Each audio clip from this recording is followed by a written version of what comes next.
गौरव Sawant, Kyiv में क्या हो रहा है? ज़ेलेंस्की कह रहे हैं मेरी हत्या की साजिश यहां पर रची जा रही है। कीव की कब्जे की लड़ाई इस वक्त कहां पहुंची है गौरव?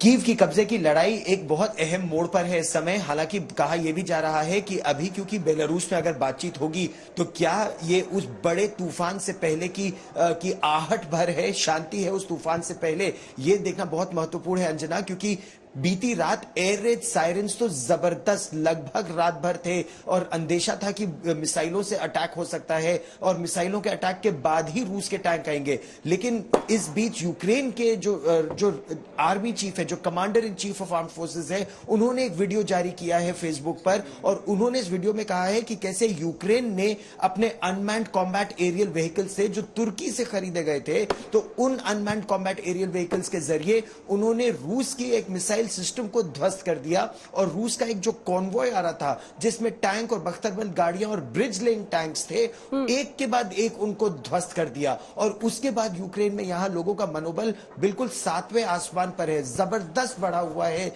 यूक्रेन का मनोबल कि लोग कह रहे हैं कि हम अगर 5 दिन तक रोक सकते हैं तो बहुत लंबा रोक सकते हैं रूस की सेना को। और इसीलिए रूस बेलारूस में अब बातचीत करना चाहता है क्योंकि वो समझ गया है कि वो शक्ति के बल पर सत्ता परिवर्तन करने में उसे 5 दिन में सफलता नहीं मिली है। लेकिन ऐसा लोगों का मानना है। आने वाले दिनों में क्या होता है यह महत्वपूर्ण होगा। लेकिन बीती रात वो इनकमिंग मिसाइल जिसका कहा जा रहा था कि मिसाइलों से हमला होगा यूक्रेन पर, कीव पर, वो हुआ नहीं। ये क्या इशारा करता है गौरव? और इसी के साथ बेलारूस के बॉर्डर पर बातचीत की भी इस वक्त प्रक्रिया चल रही है जो हमें यहां बताया जा रहा है, उसका सच क्या है?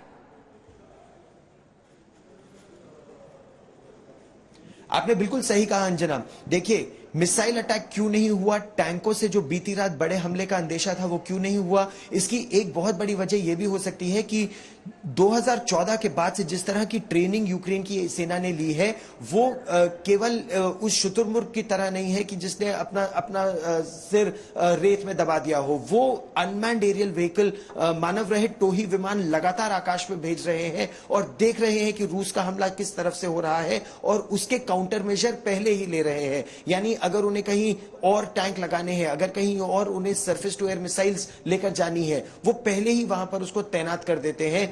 ऐसा हमें यहाँ की सेना और सेना के साथ साथ यहाँ के वेटरन्स बता रहे हैं। दूसरी तरफ अगर 5 दिन में रूस को सफलता नहीं मिली है यहाँ पर राष्ट्रपति ज़ेलेंस्की की सत्ता परिवर्तन करने में, तो उसके बाद न केवल राष्ट्रपति ज़ेलेंस्की का बल्कि पूरे देश का मनोबल बढ़ा है। कल उन्होंने रक्षा मंत्री के साथ गले में हाथ डालकर एक और फोटो रिलीज की कि हम दोनों यहाँ डटे हुए हैं और हमारे साथ 2 लाख की सेना ही नहीं, इतना बड़ा देश डटा हुआ है और विदेशों से यूक्रेन के नागरिक अब लौट रहे हैं लड़ाई में हिस्सा लेने के लिए।